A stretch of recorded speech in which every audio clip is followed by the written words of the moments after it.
വിലയേറിയ സന്നിധിയിൽ ചേർന്ന് വരുവാൻ ദൈവം നമുക്ക് നൽകിയ സാവകാശത്തെ ഓർത്ത് സന്തോഷിക്കുന്നു, ദൈവത്തെ സ്തുതിക്കുന്നു. ഈ ബൈബിൾ ക്ലാസ്സിൽ ദൈവവചനം പറയാനായിട്ട് അവസരമുണ്ടായതിലും ഞാൻ ദൈവത്തെ സ്തുതിക്കുന്നു. ഞാനിവിടെ സാധാരണ വചനം പഠിപ്പിക്കുന്ന ആളാണ്. അതുകൊണ്ട് കർത്താവിൻ്റെ ദാസനിൽ നിന്ന് വചനം കേൾക്കുന്നതാണ് നമുക്ക് ഒരു പുതുമയും ഏറെ പ്രയോജനവുമായിരിക്കുന്നത് എന്ന് ഞാൻ തിരിച്ചറിയുന്നുണ്ട്. എങ്കിലും ചില ആലോചനകൾ പറയാൻ പറഞ്ഞു എന്നുള്ളതുകൊണ്ട് ഞാൻ പ്രാരംഭത്തിലുള്ള സമയം ചില ആലോചനകൾ നിങ്ങളുമായിട്ട് പങ്കിടാം എന്ന് കരുതുകയാണ്. നമ്മളൊരു പുസ്തകം കൂടി പ്രിൻ്റ് ചെയ്യാനിടയായിട്ട് തീർന്നു. ഇന്നലെ വൈകിട്ടത് കിട്ടാനിടയായിട്ട് തീർന്നു. സഭകളുടെ ക്രിസ്തു എന്ന തലക്കെട്ടിൽ ഇങ്ങനെയൊരു പുസ്തകം കൂടി പ്രസിദ്ധീകരിക്കുവാൻ ദൈവം നമുക്ക് സാവകാശം തന്നു. സാധാരണ നമ്മൾ പ്രസിദ്ധീകരിക്കുന്ന മിക്കവാറും പുസ്തകങ്ങൾ മണ്ണൂർ സഭയിൽ പഠിപ്പിച്ചിട്ടുള്ളതായ വിഷയങ്ങളായിരിക്കും.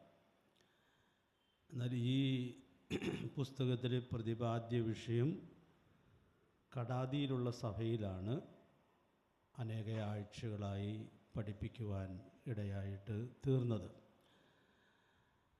അപ്പം ഞാൻ ഈ പുസ്തകം ഏതായാലും ഇന്ന് വിതരണം ചെയ്യുമ്പോൾ ഈ പുസ്തകത്തിൽ നിന്നൊരു ദൂത് പറയാം എന്നാണ് ദൈവകൃപയിൽ ആശ്രയിച്ച് ആഗ്രഹിക്കുന്നത്.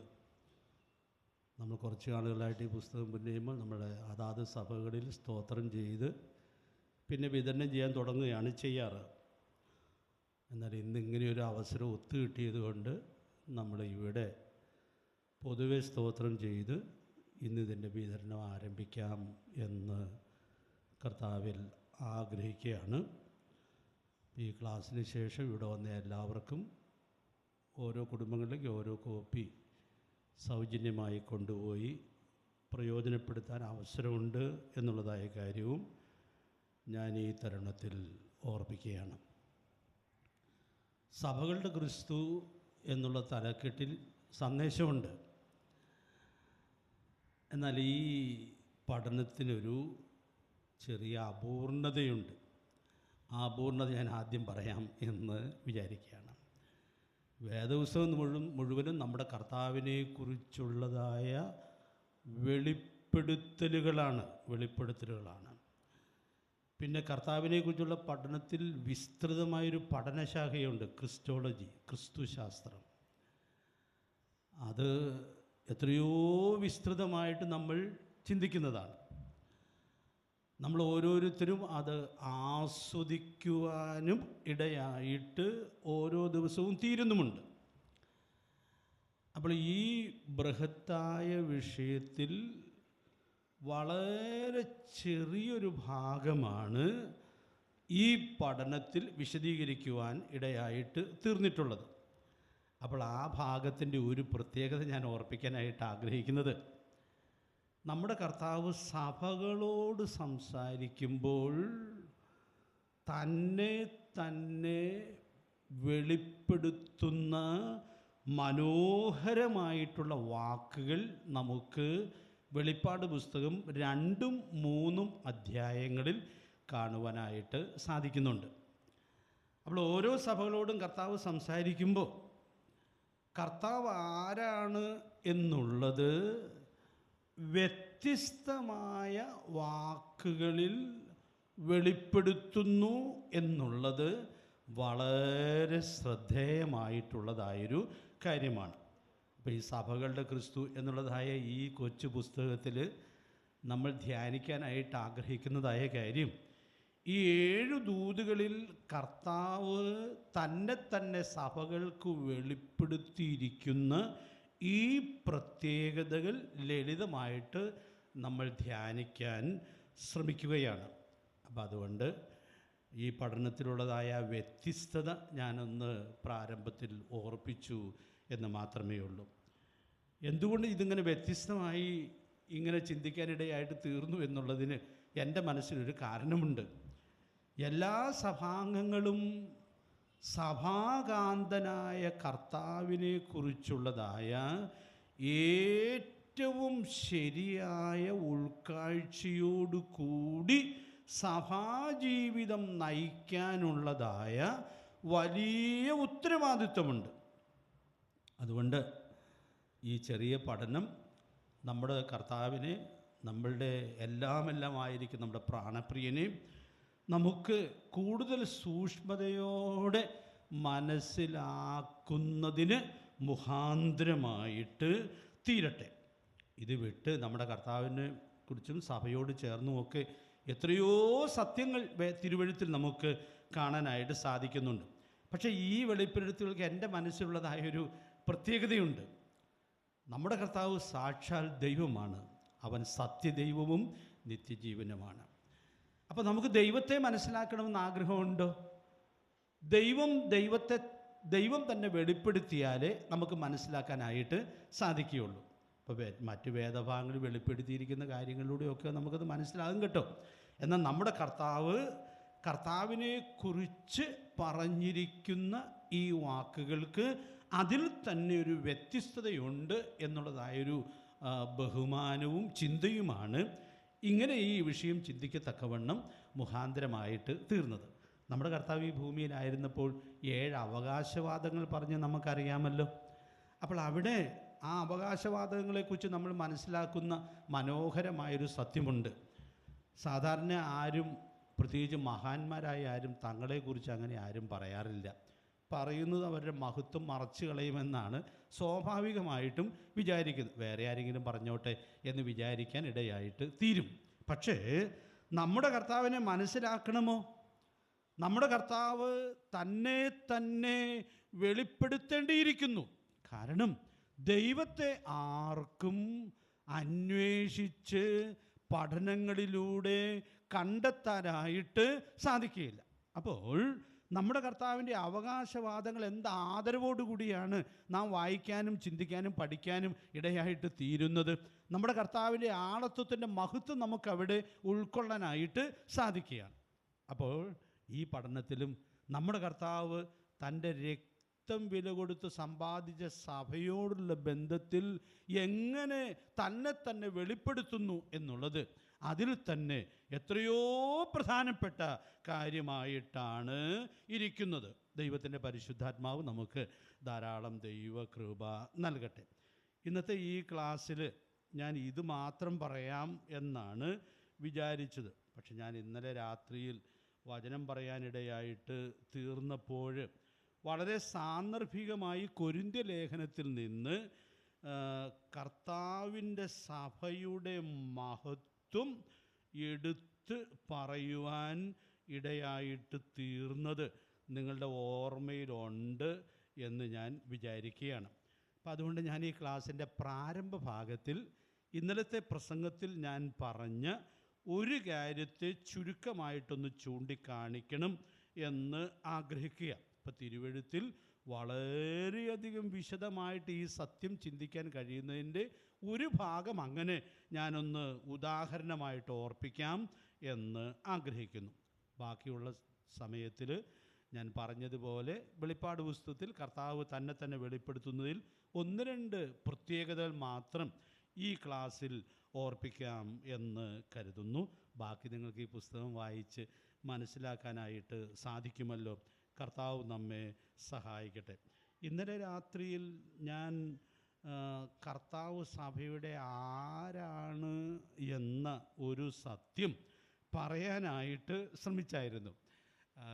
ആരുടെയെങ്കിലും മനസ്സിൽ ഓർമ്മയിലുണ്ടെങ്കിൽ, ബൈബിൾ ക്ലാസ് അല്ലേ, ഒരു ചോദ്യമൊക്കെ ചോദിക്കാതെ പോകുന്നത് ഒരു അപാകതയുമല്ലേ. ആർക്കെങ്കിലും പറയാനൊരു അവസരം ഞാൻ തരികയാണ്. കൊരിന്ത്യ ലേഖനത്തിൽ നിന്ന് നമ്മുടെ കർത്താവ് സഭയുടെ ആരാണ് എന്നുള്ള ഒരു സത്യം, വളരെ ലളിതമായൊരു സത്യം ഞാൻ കഴിഞ്ഞ ക്ലാസ്സിൽ പരാമർശിച്ചിരുന്നു. ആർക്കെങ്കിലും ഒന്ന് പറയാം? സഭയുടെ മണവാളനാണ് കർത്താവ്. കാന്തൻ എന്നുള്ള വാക്ക് വളരെ ആപ്റ്റാണ് കേട്ടോ. അതിന് വേറൊരു വാക്ക് പറഞ്ഞു എന്ന് മാത്രമേ ഉള്ളൂ. 2 കൊരിന്ത്യർ 11-ാം അധ്യായത്തിൻ്റെ 2-ാമത്തെ വാക്യം വായിക്കേണ്ട ആവശ്യമില്ല, നമുക്ക് നല്ല പരിചയമുള്ളതായ വാക്യമാണ്.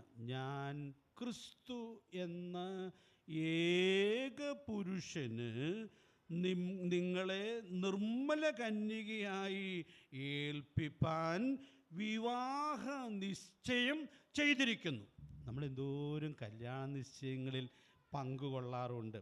അപ്പം അതുകൊണ്ട് ആ പ്രയോഗത്തിൻ്റെ അർത്ഥം നമുക്ക് മനസ്സിലാക്കാൻ പ്രയാസമില്ലല്ലോ.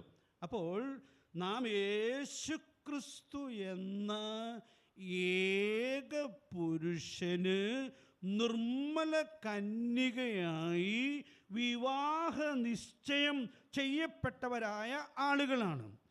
സുവിശേഷത്താൽ ദൈവം നമ്മെ എത്രയോ ഉന്നതമായ പദവിയിലേക്കാണ് കൊണ്ടുവന്നിരിക്കുന്നത് എന്നുള്ളതായ വലിയ സത്യം നമുക്കിവിടെ ഉൾക്കൊള്ളാനായിട്ട് സാധിക്കുക. അതിൽ ചില വാക്കുകളൊക്കെ ഞാൻ ഇന്നലെ വിശദീകരിച്ചായിരുന്നു, അതിനെയും വിശദീകരിക്കേണ്ട ആവശ്യമില്ല എന്ന് ഞാൻ വിചാരിക്കുന്നു. പിന്നെ എത്ര വിശദീകരിച്ചാലും അത് പൂർണ്ണമായിട്ടും പറഞ്ഞ് ഫലിപ്പിക്കുവാൻ എന്നെക്കൊണ്ട് കഴിയുമെന്നും ഞാൻ വിചാരിക്കുന്നില്ല. എന്നാൽ ആ പ്രയോഗത്തിൽ നിന്നുകൊണ്ട് നാം വ്യക്തിപരമായിട്ടും ഒരു സ്ഥലം സഭ എന്ന നിലയിലും നാം എത്രത്തോളം നമ്മെ തന്നെ കരുതി ജീവിക്കുവാൻ കടപ്പെട്ടവരായിരിക്കുന്നു എന്നുള്ളതായ സത്യം ഞാൻ ഇവിടെ ചേർത്ത് ഓർപ്പിക്കാനായിട്ട് ആഗ്രഹിക്കുകയാണ്. 3-ാം വാക്യം നമുക്ക് വായിക്കണം. 2-ാം വാക്യം ഞാനിപ്പോൾ പറഞ്ഞായിരുന്നു. 2 കൊരിന്ത്യർ 11-ന്റെ 3-ാമത്തെ വാക്യം നമുക്ക് വായിക്കാം.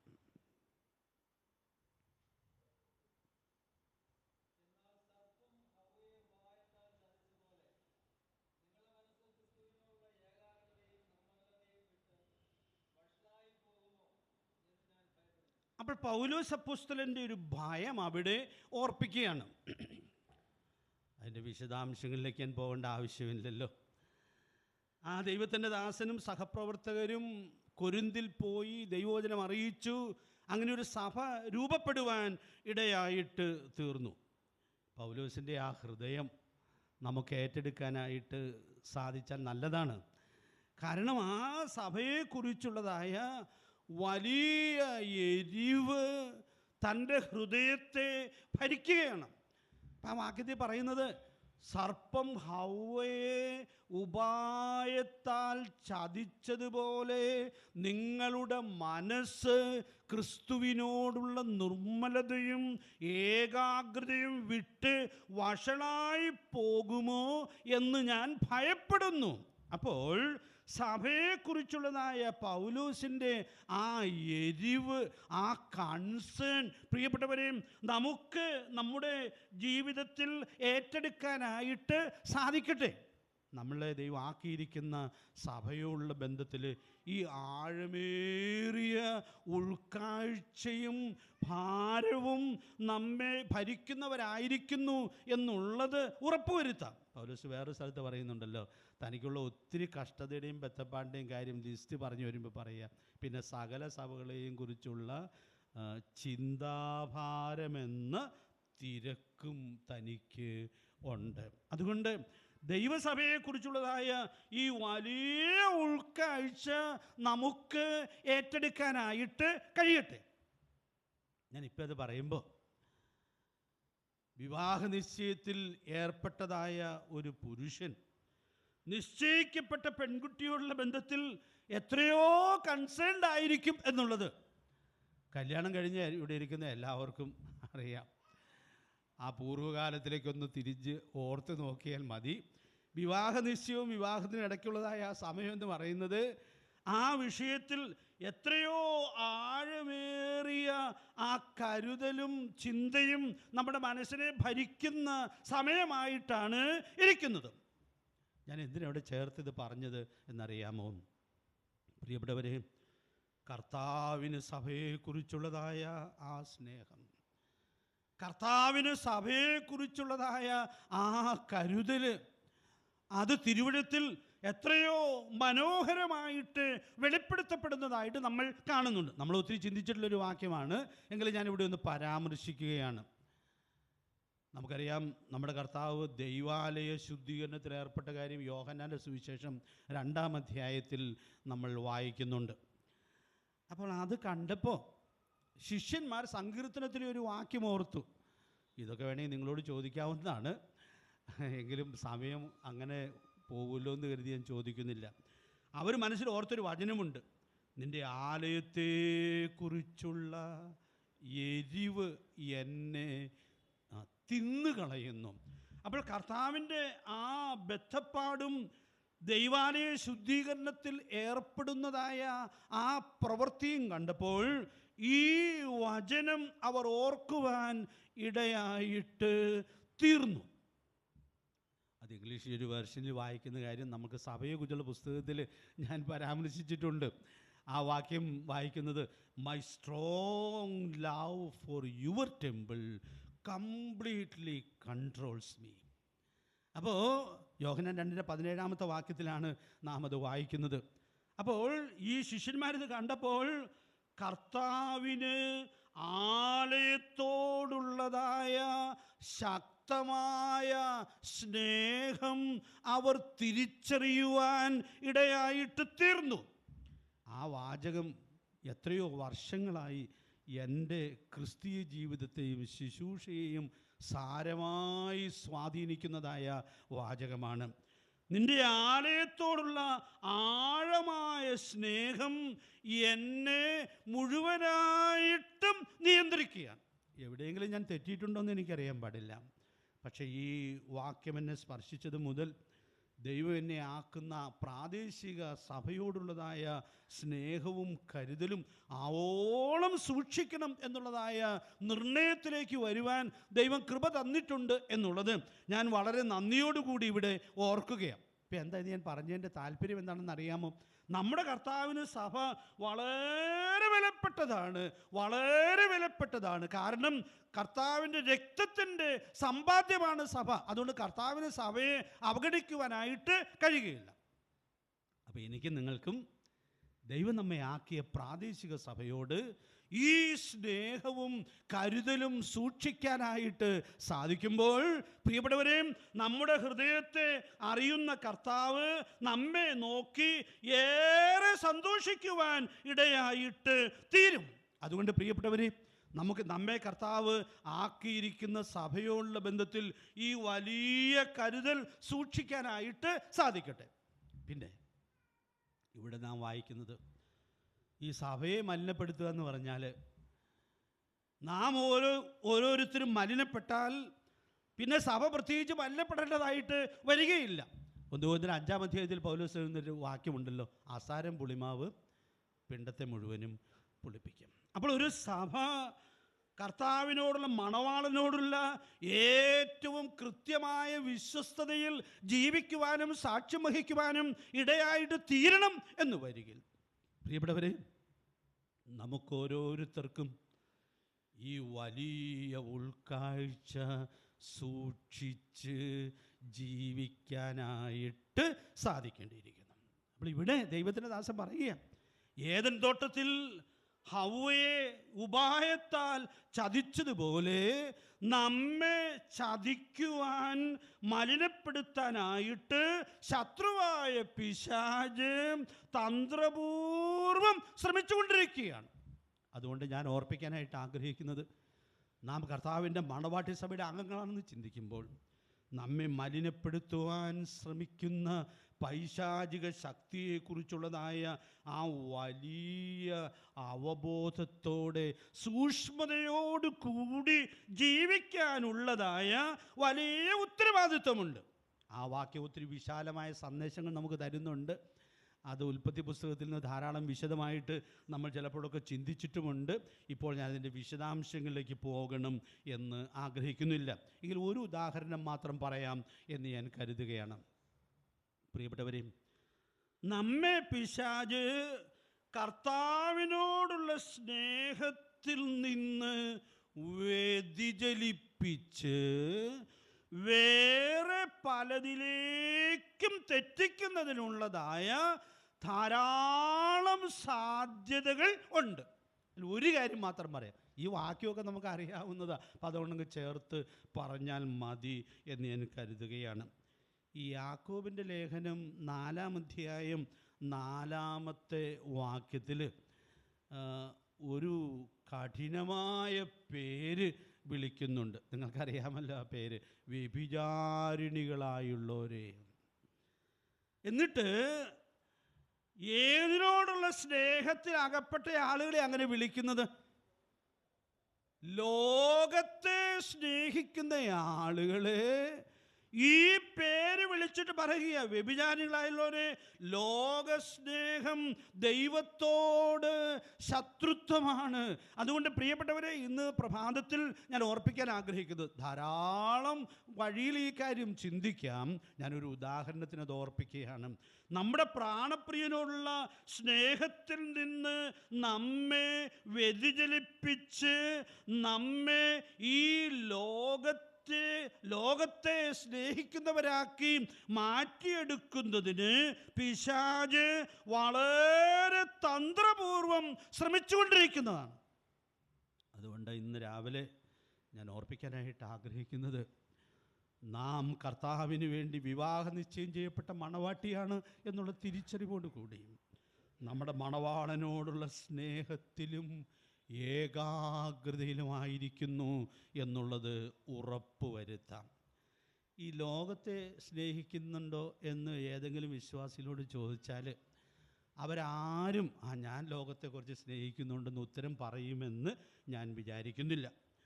അപ്പോൾ ലോകത്തെ ഒരാൾ സ്നേഹിക്കുന്നു എങ്കിൽ അതിൻ്റെ ചില ലക്ഷണങ്ങൾ വെളിപ്പെടുവാൻ ഇടയായിട്ട് തീരും. ഇതൊക്കെ നിങ്ങളോട് ചോദിച്ചാൽ പറയുമെന്ന് എനിക്കറിയാം. എന്നാൽ ഞാൻ സമയം ലാഭിക്കാൻ അങ്ങ് പറഞ്ഞു പോവുകയാണ്. റോമാലേഖനം 12-ാം അധ്യായത്തിൻ്റെ 1-ാമത്തെ വാക്യത്തിൽ നമുക്ക് ശക്തമായൊരു കൽപ്പനയുണ്ട്. ഓർക്കട്ടെ ആ കൽപ്പന, ഈ ലോകത്തിന് അനുരൂപരാകാതെ. ആ വാക്ക് നിങ്ങളുടെ മനസ്സിലിരിക്കട്ടെ. ഞാൻ ലോകത്തെ സ്നേഹിക്കുന്നയാളാണെങ്കിൽ ഓരോ ദിവസം ഞാൻ പിന്നിടുന്തോറും ആവോളം ഈ ലോകത്തിന് ഞാൻ അനുരൂപനായിട്ട് ജീവിക്കാനുള്ള ശ്രമത്തിലായിരിക്കും. അതിൻ്റെ വിശദാംശങ്ങളും ഉദാഹരണങ്ങളും മനസ്സിലാകാൻ ആവശ്യമില്ലെന്നാണ് എൻ്റെ വിചാരം. അപ്പം അതുകൊണ്ട് നമുക്ക് വളരെ പരമാർത്ഥതയോടുകൂടി ഈ സ്ഥാനത്ത് നമ്മെ തന്നെ നിർത്തി നമ്മുടെ നിജസ്ഥിതിയെ തിരിച്ചറിയുവാൻ സ്വർഗത്തിലെ ദൈവം നമുക്ക് ധാരാളം ദൈവകൃപ നൽകട്ടെ. ഇന്നലെ രാത്രിയിലെ യോഗത്തിൽ നമ്മൾ സാധാരണ പാടാറുള്ള പല പാട്ടുകളുമാണല്ലോ പാടിയത്. അതിൽ എൻ പ്രിയനേക്കാൾ സുന്ദരനായി ആരെയും ഞാൻ ഉലകിൽ കാണുന്നില്ല, മേലാലും കാണുകയില്ല എന്നുള്ളതായ ആ പാട്ടും പാടാനിടയായിട്ട് തീർന്നല്ലോ. ആ പാട്ടൊന്ന് ധ്യാനിച്ച് പാടി പരിചയിക്കുന്നത് നല്ലതാണ്. കാരണം നമ്മൾ ഓരോ ദിവസവും ഈ ലോകത്തോട് ഇഴുകിച്ചേർന്നാണോ പോകുന്നത്, ലോകത്തിന് അനുരൂപമായിട്ടാണോ ജീവിച്ചു കൊണ്ടിരിക്കുന്നത് എന്നുള്ളതായ കാര്യം വേറെ ആരോടും ചോദിക്കാതെ നമ്മോട് തന്നെ ചോദിച്ച് നാം വളരെ സൂക്ഷ്മതയോട് കൂടി പോകേണ്ടിയിരിക്കുന്നു.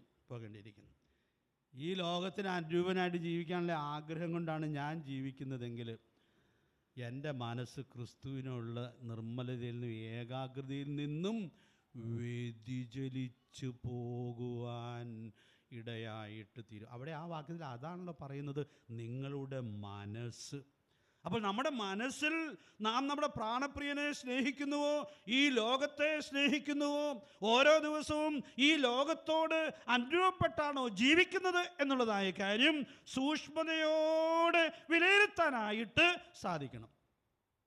ആ പാട്ടിൽ ഒരു ലൈൻ പാടുമ്പോഴൊക്കെ ഞാൻ ഓർക്കും, വേണമെങ്കിൽ ആ ലൈനൊന്ന് പാടാം. ലോകസുഖ സൗകര്യങ്ങൾ ആകുന്ന പ്രതാപങ്ങൾ മോടിയോടു കൂടി എന്നെ മാടി വിളിച്ചാൽ, ലോകസുഖ സൗകര്യങ്ങൾ ആകുന്ന പ്രതാപങ്ങൾ മോടിയോടു കൂടി എന്നെ മാടി വിളിച്ചാൽ. എന്ത് മനോഹരമായിട്ടാണ് ദേവദാസൻ അത് രേഖപ്പെടുത്തുന്നത്.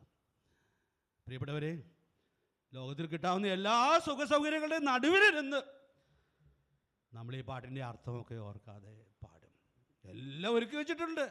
ഇന്ന് നടുവിലിരുന്ന് നമ്മൾ പലപ്പോഴും ഈ പാട്ട് പാടി സന്തോഷിക്കുവാൻ ഇടയായിട്ട് തീരും.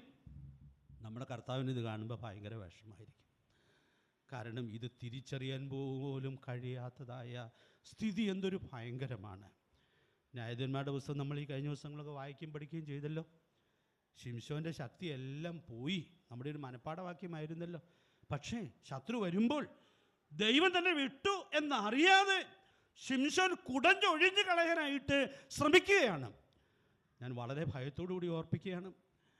ഇതൊക്കെ പറയുമ്പോൾ ഒരു ഭയം എൻ്റെ മനസ്സിലുമുണ്ട്. നാളെ ഞാൻ തെറ്റിപ്പോകരുത് എന്നുള്ളതായ ആഗ്രഹമുണ്ട്. അതുകൊണ്ട് പ്രിയപ്പെട്ടവരെ, നമുക്ക് വേണ്ടി ജീവൻ തന്ന, നമ്മെ രക്ഷിച്ച നമ്മുടെ കർത്താവിനെ ഏറ്റവും ഉണ്മയായിട്ട് സ്നേഹിക്കുവാൻ, ഈ ലോകത്തോടും ലോകത്തിലുള്ളതിനോടും അനുരൂപപ്പെട്ടു പോകാതെ നമ്മുടെ ജീവിതത്തെ സൂക്ഷിക്കത്തക്കവണ്ണം ദൈവത്തിൻ്റെ പരിശുദ്ധാത്മാവ് നമുക്ക് ധാരാളം ദൈവകൃപ നൽകട്ടെ. നാം വന്നെത്തിയിരിക്കുന്ന, നമ്മെ കർത്താവ് കൊണ്ടുവന്നിരിക്കുന്ന ഈ പദവിയുടെ മഹത്വം ഓരോ ദിവസവും തിരിച്ചറിഞ്ഞ് ജീവിക്കേണ്ടതിന് ദൈവാത്മാവ് നമുക്ക് കൃപ നൽകട്ടെ. ഇനി ഞാൻ ഒന്ന് രണ്ട് കുറിപ്പുകൾ ഒരു പ്രായോഗിക അർത്ഥത്തിൽ ഓർപ്പിക്കുകയാണ്.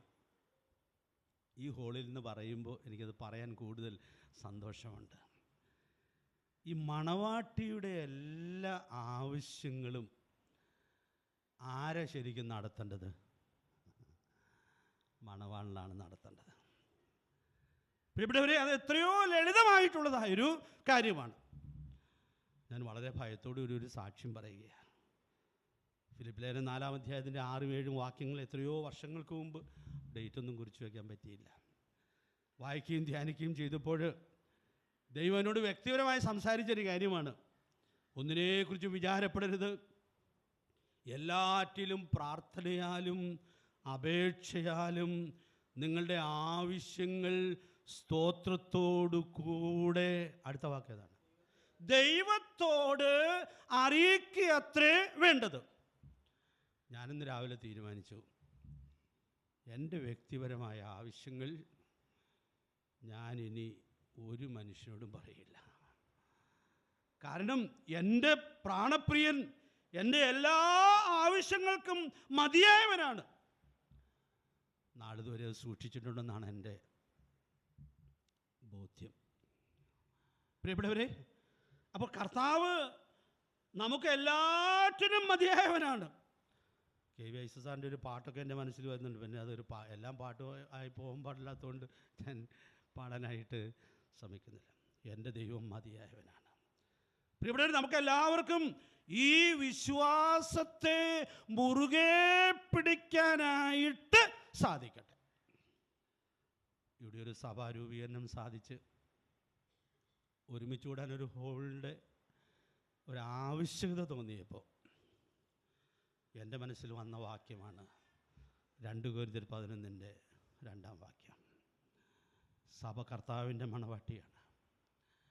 കർത്താവിൻ്റെ മണവാട്ടിയുടെ കാര്യങ്ങൾ കർത്താവ് നോക്കിക്കൊള്ളും. അതുകൊണ്ട്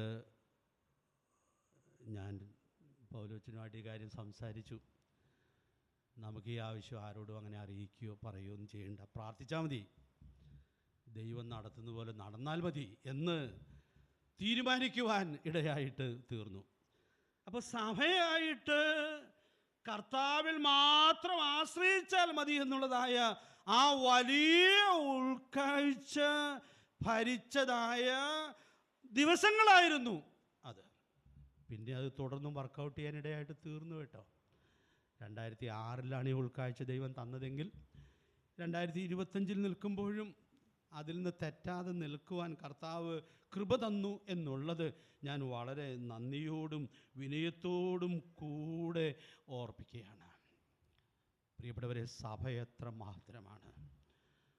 ഈ പ്രപഞ്ചത്തിന്റെ സൃഷ്ടിതാവായ കർത്താവ് സഭയ്ക്ക് വേണ്ടി കരുതുന്നുണ്ട്. പ്രിയപ്പെട്ടവരെ, കരുതുന്നുണ്ട്. അതുകൊണ്ട് പ്രിയപ്പെട്ടവരെ, സഭയ്ക്കും സഭാംഗങ്ങളായ നമുക്കും എത്രയോ സുരക്ഷിതമായ സ്ഥാനത്തേക്കാണ് ദൈവം നമ്മെ കൊണ്ടുവന്നിരിക്കുന്നത് എന്നുള്ളതായ വലിയ ഉൾക്കാഴ്ച നമുക്ക് സൂക്ഷിക്കാം. 2 വാക്യങ്ങൾ കുറിച്ചിട്ടോ. 1 പത്രോസ് 5:7 വാക്യം, അവൻ നിങ്ങൾക്കായി കരുതുന്നതാകയാൽ. ഫിലിപ്പിയർ 4:19 വാക്യം, എൻ്റെ ദൈവമോ നിങ്ങളുടെ ബുദ്ധിമുട്ടൊക്കെയും തൻ്റെ ധനത്തിനൊത്തോണം ക്രിസ്തുയേശുവിൽ തൻ്റെ മഹത്തിനായി പൂർണ്ണമായിട്ടും തീർത്തു തരാം. അതുകൊണ്ട് പ്രിയപ്പെട്ടവരെ, നമ്മുടെ കർത്താവിൻ്റെ മഹത്വം നമുക്ക് ഓരോ ദിവസവും നമ്മുടെ ജീവിതത്തിൽ ആസ്വദിച്ച് ജീവിക്കുവാനായിട്ട് സാധിക്കട്ടെ. ഇങ്ങനെ ജീവിച്ചാൽ ക്രിസ്തീയ ജീവിതം എത്രയോ ആസ്വാദ്യകരമായ ജീവിതമായിരിക്കും. ദൈവാത്മാവ് നമുക്ക് ധാരാളം ദൈവകൃപ നൽകട്ടെ. ഒരു സൂചന കൂടി ഞാൻ പറഞ്ഞ് 1-ാം ഭാഗത്ത് നിന്ന് മുമ്പോട്ട് പോവുകയാണ്. നമുക്കറിയാം, കുടുംബജീവിതത്തെക്കുറിച്ചൊക്കെ നമ്മൾ സാധാരണ പഠിപ്പിക്കുമ്പോഴും പ്രസംഗിക്കുമ്പോഴും ഒക്കെ പറയും. എഫേസ്യർ 5:22 മുതലുള്ള വാക്യങ്ങളൊക്കെ വായിച്ച് ഭാര്യമാരുടെ ഉത്തരവാദിത്വവും ഭർത്താവിൻ്റെ ഉത്തരവാദിത്വവും ഒക്കെ പറയും. ഇപ്പോൾ ഇതെല്ലാം റിവേഴ്സായിട്ടൊരു കാലമാണ്. അപ്പം അതുകൊണ്ട് ഞാൻ ഈ പറയുന്ന എല്ലാം മുഴുവൻ മനസ്സിലാവുമോ എന്നെനിക്കറിയാൻ പാടില്ല. എഫേസ്യർ 5-ാം അധ്യായത്തിൻ്റെ 29 വാക്യം നമുക്കെല്ലാം അറിയാവുന്നൊരു കാര്യമാണ്. ഭർത്താവ് ഭാര്യയെ, നിങ്ങൾ പറയുന്നു വിചാരിച്ച് വെയിറ്റ് ചെയ്യുക, പോറ്റി പുലർത്തണം. ആ വാക്കൊന്നും ഇപ്പോൾ വിശദീകരിക്കാൻ ഞാൻ ശ്രമിക്കുന്നില്ല. അപ്പം അങ്ങനെ ഭർത്താവ് ഭാര്യയെ പോറ്റി പുലർത്തണം എന്ന് പറയുമ്പോൾ 29 വാക്യത്തിൽ പറയുന്നത് അതിൻ്റെ ഒരു മാതൃക പറയുക. ക്രിസ്തു സഭയെ ചെയ്യുന്നത് പോലെ. അപ്പം ഞാനിപ്പോൾ പറയുന്നത് ക്രിസ്തു സഭയെ പോറ്റി പുലർത്തുകയാണ്. പ്രിയപ്പെട്ടവരെ, ഞാനും നിങ്ങളും രക്ഷിക്കപ്പെട്ടപ്പോൾ, കർത്താവിൻ്റെ മണവാട്ടി സഭയുടെ അംഗങ്ങളായിട്ട് തീർന്നപ്പോൾ, നമ്മുടെ കർത്താവ് നമ്മെ പോറ്റി പുലർത്തുന്നു എന്നുള്ളതായ അനുഗ്രഹീതമായ സത്യം നമുക്കിവിടെ ഉൾക്കൊള്ളുവാനായിട്ട് സാധിക്കുന്നുണ്ട്. അതുകൊണ്ട് ഞാനിവിടെ ഓർപ്പിക്കാനായിട്ട് ആഗ്രഹിക്കുന്നതായ കാര്യം, നാം കർത്താവിൻ്റെ സഭയുടെ അംഗങ്ങളായിരിക്കുമ്പോൾ സഭകളുടെ ക്രിസ്തു നമ്മുടെ എല്ലാ കാര്യങ്ങളിലും നമ്മോട് കൂടെ ഇരുന്ന് നമ്മെ പോറ്റി പുലർത്തുകയാണ്. അത് പ്രധാനമായിട്ടും നമുക്കുള്ള ആത്മീകമായ ആവശ്യങ്ങളാണല്ലോ. അതുകൊണ്ട് ദൈവസഭയിൽ വചനം പറയാനൊക്കെ തുടങ്ങുമ്പോൾ, അതിനായിട്ട് ഒരുങ്ങുമ്പോഴൊക്കെ ഞാൻ ഭയത്തോടെ ഓർക്കുന്നൊരു കാര്യമുണ്ട്. പുതിയൊരു പ്രസംഗം പറഞ്ഞിട്ട് കാര്യമില്ല, ഇതുവരെ പറയാത്തൊരു കാര്യം പറഞ്ഞിട്ടും കാര്യമില്ല. പിന്നെയോ സഭയുടെ ഉടമസ്ഥനോട് ചോദിച്ച് വാങ്ങി വിളമ്പുന്ന ജോലി മാത്രമായിട്ടേ ഇത് ഇരിക്കുന്നുള്ളൂ. നമ്മിൽ പലരുമൊക്കെ ദൈവസഭയെ ശുശ്രൂഷിക്കുന്ന ആളുകളാണല്ലോ. അതുകൊണ്ട് ഈ വലിയ ഉൾക്കാഴ്ച സൂക്ഷിക്കാനായിട്ട് സാധിക്കില്ല. ഇതിനകത്തുള്ള ബന്ധപ്പാടിതാണ്. സഭയുടെ ഉടമസ്ഥനോട് ചോദിച്ചു വാങ്ങി വിളമ്പാനുള്ളതായ വലിയ ഉത്തരവാദിത്വമുണ്ട്.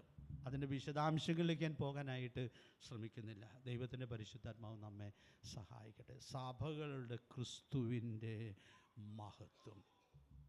അതുകൊണ്ട് വചനത്തിന് വേണ്ടിയൊക്കെ പ്രാർത്ഥനയോടെ ദൈവമക്കൾ കാത്തിരിക്കണമെന്ന് പറയുമ്പോൾ 1 പത്രോസ് 2-ാം അധ്യായത്തിലെ വാക്യം നമുക്ക് ഓർമ്മയുണ്ടല്ലോ. ആകയാൽ സകല ദുഷ്ടതയും എല്ലാ ചതിവും വ്യാജഭാവവും അസൂയയും എല്ലാ നുണയും നീക്കിക്കളഞ്ഞ് ഇപ്പോൾ ജനിച്ച ശിശുക്കളെ പോലെ രക്ഷയ്ക്കായി വളരുവാൻ വചനമെന്ന മായമില്ലാത്ത പാൽ കുടിപ്പാൻ വാഞ്ചിപ്പിൻ. അടുത്ത വാചകം നിങ്ങൾ ഓർക്കണ്ടോ? കർത്താവ് ദയാലു എന്ന് നിങ്ങൾ ആസ്വദിച്ചിട്ടുണ്ടല്ലോ. അതുകൊണ്ട് ഇന്ന് രാവിലെയും നമ്മൾ ദയാലുവായ കർത്താവിൻ്റെ മുഖത്തേക്ക് നോക്കി, കർത്താവെ ഞങ്ങളോട് സംസാരിക്കണമേ എന്നുള്ള പ്രാർത്ഥനയോടുകൂടി ഇരിക്കുകയാണ്. കർത്താവാണ് നമ്മോട് സംസാരിക്കേണ്ടത്. കർത്താവിന് മാത്രമേ നമുക്ക് വേണ്ടിയത് നൽകുവാനായിട്ട് സാധിക്കുകയുള്ളൂ. പ്രിയപ്പെട്ടവരെ, ആ വലിയ ഉൾക്കാഴ്ചയോടെ ദൈവസന്നിധിയിൽ ആയിരിക്കാനായിട്ട് ദൈവാത്മാവ് നമ്മെ സഹായിക്കട്ടെ. ഞാൻ രണ്ടാം ഭാഗത്തേക്ക് വരികയാണ്. നമ്മുടെ പുസ്തകത്തിലെ പ്രതിപാദനത്തിലേക്ക് വരികയാണ്. നമുക്കറിയാം, നമ്മുടെ കർത്താവ്, ഞാൻ പറഞ്ഞതുപോലെ വെളിപ്പാട് 2-3 അധ്യായങ്ങളിൽ തന്നെ സഭകൾക്ക് വെളിപ്പെടുത്തി കൊടുക്കുന്ന വാക്കുകൾ നാം കാണുകയാണ്. അതിലൊരെണ്ണം പോലും അങ്ങനെ വിശദീകരിച്ച് തീർക്കാനായിട്ട് സാധിക്കുകയില്ല. അപ്പോൾ അതുകൊണ്ട് ഞാൻ ഇന്ന് രാവിലെ കർത്താവിൻ്റെ സന്നിധിയിൽ ഇരുന്നപ്പോൾ ഈ യോഗത്തിൽ പറയത്തക്കവണ്ണം ഒരു പ്രകാശനം തന്നതായ കാര്യം, വെളിപ്പാട് പുസ്തകം 2-ാം അധ്യായത്തിൻ്റെ 1-ാമത്തെ വാക്യത്തിൽ നമ്മുടെ കർത്താവിൻ്റെ കരത്തിലുള്ള ഒരു കാര്യം എന്നെ എന്തുകൊണ്ടോ സ്പർശിക്കുവാൻ ഇടയായിട്ട് തീർന്നു. അപ്പോൾ ഇച്ചിരി പ്രാസോപ്പിച്ചും പറയാമെന്ന് വിചാരിച്ചു. നമ്മുടെ കർത്താവിൻ്റെ കരം, പിന്നെ സമയം കിട്ടുന്ന പോലെ നമ്മുടെ കർത്താവിൻ്റെ കണ്ണുകൾ, ഈ 2 അവയവങ്ങളെക്കുറിച്ചുള്ള പ്രയോഗം നമ്മളിവിടെ വായിക്കുന്നുണ്ട്. അപ്പം അതുകൊണ്ട് ആ 2 പ്രയോഗങ്ങൾ ഞാനൊന്ന് ചുരുക്കമായിട്ട് വിശദീകരിച്ച്, ഇതൊക്കെ നമുക്കെല്ലാം അറിയാവുന്നതാണ്, നമ്മൾ പ്രസംഗിക്കുന്ന വിഷയങ്ങളാണ്, എങ്കിലും ചേർത്ത് ചില വാക്കുകൾ പറയണം എന്ന് ആഗ്രഹിക്കുകയാണ്. 2-ാം അധ്യായത്തിൻ്റെ 1-ാമത്തെ വാക്യത്തിൽ വേറെ പല കാര്യങ്ങളുണ്ട് കേട്ടോ. ഇപ്പോൾ ഞാൻ ഇത് മാത്രമേ പറയുന്നുള്ളൂ. ഒന്ന് വായിക്കാം. 2-ന്റെ 1-ാമത്തെ വാക്യം.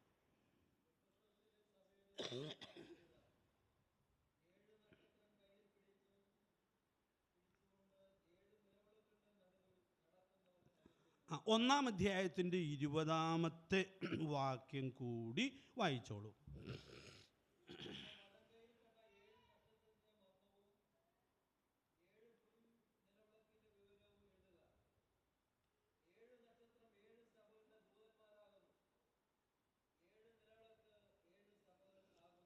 ഇത് വളരെ ബൃഹത്തായൊരു വിഷയമാണ്. അപ്പോൾ നമ്മുടെ കർത്താവിൻ്റെ വലങ്കരത്തിൽ 7 നക്ഷത്രം ഉണ്ട്. അപ്പോൾ അതിന് നമ്മൾ വേറെ വ്യാഖ്യാനം ഒന്നും അന്വേഷിച്ച് എവിടെയും പോകണ്ട. വെളിപ്പാട് പുസ്തകത്തിലെ ചില കാര്യങ്ങൾക്കൊക്കെ വിശദീകരണം അതിൽ പറഞ്ഞിട്ടില്ലാത്തതുകൊണ്ട് ചിലപ്പോൾ നമ്മൾ വ്യാഖ്യാനങ്ങൾ തേടിയെന്ന് വരാം. എന്നാൽ ഇവിടെ ഒരു വ്യാഖ്യാനം ആരും അന്വേഷിക്കണ്ട. 1-ാം അധ്യായത്തിൻ്റെ 20-ാമത്തെ വാക്യത്തിൽ അത് വളരെ കൃത്യമായി പറയുകയാണ്. നമ്മുടെ കർത്താവിൻ്റെ വലങ്കരത്തിൽ 7 നക്ഷത്രം ഉണ്ട്. ആ 7 നക്ഷത്രം 7 സഭകളുടെ ദൂതന്മാരാകുന്നു. പൊതുവെ ദേവദാസന്മാരെല്ലാവരും അഭിപ്രായപ്പെടുന്നത് അതൊരു പ്രാദേശിക സഭയിലെ ആത്മീക നേതൃത്വത്തെക്കുറിച്ച് പറഞ്ഞിരിക്കുകയാണ്. വിശദീകരണത്തിലേക്ക് ഞാൻ ഒത്തിരി പോകുന്നില്ല. എങ്കിലും ഞാൻ സഭയെക്കുറിച്ച് ഈ ദിവസങ്ങളൊക്കെ പറയുമ്പോൾ എൻ്റെ ഉള്ളിലൊരു ആവേശമാണിത്. കാരണം സഭ കർത്താവിൻ്റെതാണെന്ന് മാത്രമല്ല, കർത്താവ് നേരിട്ട് ഭരണം നടത്തുന്ന സ്ഥാപനമാണ് കർത്താവിൻ്റെ സഭ. സഭയിൽ ദൈവാധിപത്യമാണ്. ഞാൻ ഈ കഴിഞ്ഞ മാസങ്ങളിലൊക്കെ അനേക വേദികളിൽ പറഞ്ഞ ഒരു വാചകമുണ്ട്, അത് ഞാൻ എടുത്ത് പറയുക. സഭയിൽ ജനാധിപത്യമല്ല, ഡെമോക്രസി അല്ല. ഒന്നും വിശദീകരിക്കുന്നില്ല, ഈ വാചകം നിങ്ങൾ മനസ്സിൽ കണ്ടാൽ മതി. സഭയിൽ ഓട്ടോക്രസി അല്ല, ഏകാധിപത്യമല്ല. സഭയിൽ ദൈവാധിപത്യമാണ്. ഞാൻ ഈ വാക്കുകൾ പറയുമ്പോൾ വളരെ ഭയത്തോടെയാണ് പറയുന്നത്. കാരണം പല പതിറ്റാണ്ടുകളായിട്ട് ഇടയ ശുശ്രൂഷയിൽ ഏർപ്പെട്ടിരിക്കുന്ന ഒരാളാണ് ഞാൻ. ഇപ്പോൾ എനിക്ക് ആ ഭയം ഒന്നുകൂടി വർദ്ധിച്ചിരിക്കുകയാണ്. തുടങ്ങിയ കാലത്ത് ഇത്ര ഇല്ലായിരുന്നു എന്നാണ് എനിക്ക് തോന്നുന്നത്. പ്രത്യേകിച്ച് ഈ സഭകളുടെ ക്രിസ്തുവിനെ കുറിച്ച് മനസ്സിലാക്കിയപ്പോൾ, പ്രിയപ്പെട്ടവരെ, ദൈവസഭയിലുള്ളതായ ആ ഉത്തരവാദിത്വം എന്നുള്ളത് എത്രയോ സൂക്ഷ്മതയോടെ നിർവഹിക്കേണ്ടിയിരിക്കുന്നു എന്നുള്ളതായ വലിയ സത്യം നമുക്കിവിടെ ഉൾക്കൊള്ളാനായിട്ട് സാധിക്കുക. പ്രവൃത്തി 28-ാമത്തെ വാക്യം നമ്മൾ വായിക്കേണ്ട ആവശ്യമില്ലല്ലോ. നിങ്ങളെ തന്നെയും താൻ സ്വന്തം രക്തത്താൽ സമ്പാദിച്ചിരിക്കുന്ന ദൈവത്തിൻ്റെ സഭയെ മേയ്പ്പാൻ പരിശുദ്ധാത്മാവ് നിങ്ങളെ അധ്യക്ഷനാക്കി വെച്ച ആട്ടിൻകൂട്ടം മുഴുവനെയും സൂക്ഷിച്ചുകൊള്ളുവിൻ. അപ്പോൾ കർത്താവ് രക്തം വില കൊടുത്ത് സഭയെ സമ്പാദിച്ചിട്ട് ആ സമ്പാദിച്ച ആടുകളെ സൂക്ഷിക്കേണ്ടതിനു വേണ്ടി ദൈവാത്മാവ് ചില വ്യക്തികളെ തിരഞ്ഞെടുത്ത് ആ ഉത്തരവാദിത്വം ഏൽപ്പിക്കുന്നു എന്നുള്ളത് എത്രയോ ശ്രേഷ്ഠമായ കാര്യമാണ്. ഇതാണ് വേദപുസ്തകത്തിലെ സഭാഭരണം. ഇതൊന്ന് മനോഹരമായിട്ട് നടന്നാൽ എന്ത് അനുഗ്രഹമായിരിക്കും എന്നറിയാമോ? കാരണം സ്വർഗത്തിലെ ദൈവം എഴുന്നേൽപ്പിച്ചിട്ടുള്ള ഇടയന്മാരാൽ ഒരു സഭ പരിപാലിക്കപ്പെടുക എന്നുള്ളത് ഏറ്റവും മനോഹരമായ ഒന്നാണ്. അതിൻ്റെ കാരണമാണ് ഞാൻ പറയാൻ പോകുന്നത്. അവർ സഭാകാന്തൻ്റെ വലങ്കരത്തിൽ ഇരിക്കുന്നവരാണ്. ഇതിൻ്റെ അർത്ഥം മുഴുവനും ഞാൻ വിശദീകരിക്കുന്നില്ല. ഈ വലങ്കരത്തിൽ എല്ലാ സുരക്ഷിതത്വവുമുണ്ട്. കർത്താവ് ഒരു കാര്യം ചെയ്യാൻ പറഞ്ഞാൽ അത് ചെയ്യാം, ഇടം വലം നോക്കണ്ട. കാരണം ഈ പ്രപഞ്ചത്തിൻ്റെ സൃഷ്ടിതാവായവൻ അവൻ്റെ വലങ്കരത്തിലിരുന്നൊരു കാര്യം കർത്താവ് ചെയ്യാൻ ഏൽപ്പിച്ചാൽ അതിനെക്കുറിച്ച് ആശങ്കപ്പെടാനോ ഭയപ്പെടാനോ ആവശ്യമില്ല. പക്ഷെ കർത്താവ് ഏൽപ്പിച്ചതായിരിക്കണം. എന്തോ ഒരു ഉത്തരവാദിത്വത്തോടു കൂടിയാണ് ഈ കാര്യം നിർവഹിക്കേണ്ടിയിരിക്കുന്നത് എന്നുള്ളതായ കാര്യം നാം കാണുകയാണ്. ഞാനിന്ന് രാവിലെ വാനത്തിന് മുമ്പിലിരിക്കുമ്പോൾ ഓർത്തു, യോഹന്നാൻ അപ്പോസ്തലന് ഇതെന്തോ ഒരാശ്വാസമായിരുന്നിരിക്കും. ഈ 1:20 വാക്യവും 2-ാം അധ്യായത്തിൻ്റെ 1-ാമത്തെ വാക്യവുമൊക്കെ ആ ദൈവത്തിൻ്റെ ദാസൻ പത്മോസിൻ്റെ പാറക്കൂട്ടങ്ങളുടെ നടുവിലിരുന്ന് രേഖപ്പെടുത്തുവാൻ ഇടയായിട്ട് തീരുമ്പോൾ, ഞാൻ രാവിലെ റെഫർ ചെയ്തൊരു വാക്യമാണ് യോഹന്നാൻ്റെ 3-ാം ലേഖനം 1-ാമത്തെ വാക്യം. വായിക്കണ്ട. അവിടെ യോഹന്നാൻ തന്നെ പരിചയപ്പെടുത്തുന്നൊരു മൂപ്പനായിട്ടാണ് പരിചയപ്പെടുത്തുന്നത്. അപ്പോൾ പ്രിയപ്പെട്ടവരെ, ഒരു സഭയിലെ ആത്മീക നേതൃത്വം അത് കർത്താവിൻ്റെ വലങ്കരത്തിൽ ഇരിക്കുന്നു എന്നുള്ളത് ആ ദൈവദാസനെ എത്രയോ ആശ്വസിപ്പിച്ചിരിക്കും. ലോകം നോക്കുമ്പോൾ പത്മോസിലാണ്, കൂടെ വിശ്വാസികളില്ല, ഒരുമിച്ച് ആരാധിക്കാൻ ആളുകളില്ല. മരണത്തിൻ്റെ മണമുള്ളതായ ആ ഏകാന്തതയിൽ ആ ദൈവത്തിൻ്റെ ദാസൻ തനിച്ച് ആയിരിക്കുകയാണ്. പക്ഷേ യോഹന്നാൻ ആദ്യം പ്രയാസങ്ങളുണ്ടായി കാണാം. തേജസ്കരിക്കപ്പെട്ട മനുഷ്യനെ കണ്ടപ്പോൾ എല്ലാം മാറി. ഞാൻ ഇന്ന് രാവിലെ ഓർപ്പിക്കട്ടെ, നമുക്ക് നമ്മുടെ കർത്താവിനെ കാണേണ്ടതുപോലെ കാണേണ്ടതായിട്ട് തീർന്നാൽ നമ്മുടെ എല്ലാ വേദനകളും മാറും, എല്ലാ പ്രയാസങ്ങളും മാറും. കാരണം നാം അവൻ്റെ വലങ്കരത്തിലാണ്. ദൈവമക്കളുള്ള ബന്ധത്തിൽ ഇത് വളരെ ബാധകമായുള്ളൊരു കാര്യമാണ്. ഞാൻ ഈ കാര്യത്തെക്കുറിച്ച് പറയുന്നു എന്നുള്ളത് കൊണ്ട് ഓർപ്പിക്കുന്നു എന്ന് മാത്രമേ ഉള്ളൂ. ആ വലങ്കരത്തിൽ എല്ലാ സുരക്ഷിതത്വവും ഉണ്ട്. ഈ വാക്കിൻ്റെ അർത്ഥം മനസ്സിലാക്കാൻ ഞാൻ ഇങ്ങനെ പറയാം. ചില ആളുകളെ കുറിച്ച് പറയുമല്ലോ, അത് അദ്ദേഹം ഇന്നയാളുടെ വലങ്കൈയാണ് എന്ന് പറയും. ആ പ്രയോഗത്തിൻ്റെ അർത്ഥം നിങ്ങൾക്ക് മനസ്സിലാകുമല്ലോ. മറ്റേയാൾ എന്തൊക്കെ ചെയ്യാൻ ആഗ്രഹിക്കുന്നു അത് അദ്ദേഹം ചെയ്യും. അതുകൊണ്ട് ആ പ്രയോഗം ഉപയോഗിക്കുകയാണ്.